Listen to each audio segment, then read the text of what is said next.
ZEE5 ಇರುವಾಗ ನೀವು ನಿಮ್ಮ ನೆಚ್ಚಿನ ಶೋಗಳನ್ನ ಎಂದಿಗೂ ಮಿಸ್ ಮಾಡಿಕೊಳ್ಳುವುದಿಲ್ಲ. ಅದು ಸಂಪೂರ್ಣ ಉಚಿತವಾಗಿ. ಭಾವನಮ್ಮ, ಯಾಕೆ ಇವತ್ತು ಲೇಟಾಗಿ ಬಂದಿದ್ಯಾ? ಸಾರಿ ಪುಟ್ಟ, ಸ್ವಲ್ಪ ಕೆಲಸ ಇತ್ತು ಅದಕ್ಕೆ. ನೀನು ಊಟ ಆಯ್ತಾ? ಅಜ್ಜಿನ ನಂಗೆ ಊಟ ಮಾಡಿಸಿದ್ರು, ನೀನು ಊಟ ಮಾಡಿದ್ಯಾ? ಇಲ್ಲ ಖುಷಿ, ಇವತ್ತು ಹಸಿವಿಲ್ಲ, ನೀನು ಮಲ್ಕೋ. ಅಜ್ಜಿ ಅಜ್ಜಿ ಅಜ್ಜಿ. ಏನ್ ಖುಷಿ? ಅಜ್ಜಿ, ನಂಗೆ ಮಾತ್ರ ನೀವು ಊಟ ಮಾಡ್ಸದ? ಭಾವನಮ್ಮ ಬೇಡ ಅಂತಿದ್ದಾರೆ, ಭಾವನಮ್ಮಂಗೂ ಊಟ ತಗೊಂಬನ್ನಿ. ಆಯ್ತು, ತರ್ತೀನಿರು. ಅಮ್ಮ ಬೇಡಮ್ಮ, ನನ್ಗೆ ಹಸಿವಿಲ್ಲ. ಇಲ್ಲ ಅಜ್ಜಿ, ಅಮ್ಮ ಊಟ ಮಾಡ್ತಾ ನೀವು ತಗೊಂಬನ್ನಿ. ತಿನ್ನು ಭಾವನಾ, ಸ್ವಲ್ಪ ತಿನ್ನುವೆಂತೆ ಇರು. ಖುಷಿ, ಯಾಕೆ ಹೀಗೆ ಹಠ ಮಾಡ್ತಿದ್ಯಾ? ನಂಗೆ ಹಸಿವಿಲ್ಲ ಅಂತ ಹೇಳ್ದೆ ತಾನೆ?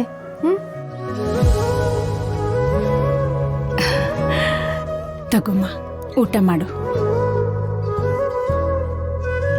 ಅಜ್ಜಿ, ನೀವು ನಂಗೆ ಊಟ ಮಾಡಿಸ್ತೀರಾ? ಎಲ್ಲಾರ್ಗೂ ಕೊಡ್ತೀರಾ ಊಟನ? ಮತ್ತೆ ನಿಮ್ಗೆ ಬೋರ್ ಆಗಲ್ವಾ? ಅಮ್ಮ ಅಂದ್ರೆ ಹಾಗೆ ಖುಷಿ. ತನ್ನ ಮಕ್ಕಳು ಊಟ ಮಾಡಿದ್ರೋ ಇಲ್ವೋ, ಅವ್ರ ಹೊಟ್ಟೆ ತುಂಬಿದೆಯೋ ಇಲ್ವೋ ಅನ್ನೋದೇ ಅಮ್ಮನ ಚಿಂತೆ. ಮಕ್ಕಳನ್ನ ನೋಡ್ಕೊಳ್ಳೋದು ಯಾವತ್ತೂ ಅಮ್ಮನ್ಗೆ ಬೋರ್ ಆಗೋದಿಲ್ಲ. ಅಜ್ಜಿ, ಅಮ್ಮ ಎಷ್ಟು ಒಳ್ಳೆಯವ್ರು ಗೊತ್ತಾ? ನಂಗೆ ಭಾವನಮ್ಮ.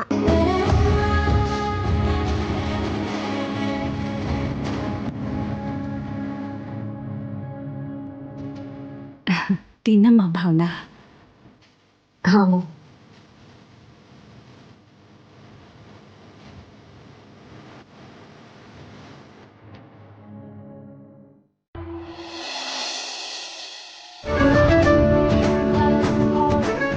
ಅಯ್ಯೋ ಅದಕ್ಕೆ ಸಿದ್ದೇಗೌಡ್ರೆ, ಖುಷಿನಾ? ಅಯ್ಯೋ ಅದಕ್ಕೆ ಕೇಳ್ತಿರಿಯಲ್ಲ. ನಿಮ್ಮಿಬ್ರು ಜೋಡಿ ಎಷ್ಟು ಪರ್ಫೆಕ್ಟ್ ಆಗಿದೆ ಗೊತ್ತಾ? ಬೈಕಲ್ಲಿ ಹೋಗ್ತಾ ನೋಡ್ದೆ ನಾನು. ಅಲ್ಲ ಅದಕ್ಕೆ ನಂಗಂತೂ ಆಶ್ಚರ್ಯ ಆಗೋಗಿತ್ತು ಅದಕ್ಕೆ, ಅವರು ನಮ್ಮನೆಗೆ ಬಂದ್ಬಿಟ್ರಲ್ಲ ಅಂತ. ಅವ್ರು ನಮ್ಮನೆಗೆಲ್ಲಿ ಬರ್ತಿದ್ರು? ಹಾ, ಮತ್ತೆ ನಾನೇ ಕರ್ಸ್ದೆ. ಅಯ್ಯೋ ಅದಕ್ಕೆ ನೀವು ಅವ್ರನ್ನ ನಮ್ಮನೆಗೆ ಕರೆಸಿದ್? ಹೌದು ಸಿದ್ದು, ನಾನೇ ಕರ್ಸಿದ್ದು. ಪಾಪ ನೀವು ತುಂಬಾ ಬೇಜಾರು ಮಾಡ್ಕೊಂಡಿದ್ರಲ್ಲ, ನನ್ನ ಕೈಲಂತೂ ಅದನ್ನ ನೋಡಕ್ಕಾಗ್ಲಿಲ್ಲಪ್ಪ. ಅದಕ್ಕೆ ಏನೋ ಮಾಡಿ ಕಷ್ಟಪಟ್ಟು ನಾನೇ ಕರ್ಸ್ಬಿಟ್ಟೆ. ನೀವ್ ಯಾವಾಗ್ಲೂ ಹೀಗೆ ನಗ್ನಗ್ತಾ ಇರ್ಬೇಕು ಸಿದ್ದು. ನೀವು ಆಸೆ ಪಟ್ಟಿದ್ದೆಲ್ಲ ನಿಮಗ್ ಸಿಗ್ಬೇಕು, ಅದೇ ನನ್ನ ಆಸೆ. ಅಲ್ಲ ಅದಕ್ಕೆ ನನ್ನ ಮನಸ್ಸಲ್ಲಿರೋದನ್ನ ಮನೇಲಿ ಯಾರಿಗೂ ಹೇಳ್ಕೊಳಕ್ಕಾಗೋದಿಲ್ಲ. ಹೇಳಿದ್ರು ಅವ್ರು ಅರ್ಥ ಮಾಡ್ಕೊಳ್ತಿಲ್ಲ. ಆದ್ರೆ ನೀವೊಬ್ಬರೇ ನೋಡಿ, ನಾನು ಹೇಳ್ತೀನಿ ಎಲ್ಲ ಅರ್ಥ ಮಾಡ್ಕೊತೀರಿ, ಏನಾರು ಒಂದು ಸಹಾಯ ಮಾಡ್ತಾ ಇರ್ತೀರಿ. ಅದಕ್ಕೆ ಅಂದ್ರೆ ನಿಮ್ಮ ಥರನೇ ಇರಬೇಕು. ZEE5 ಆಪ್ ಡೌನ್ಲೋಡ್ ಮಾಡಿ ಎಲ್ಲಾ ಸಂಚಿಕೆಗಳನ್ನು ಸಂಪೂರ್ಣ ಉಚಿತವಾಗಿ ನೋಡಿ.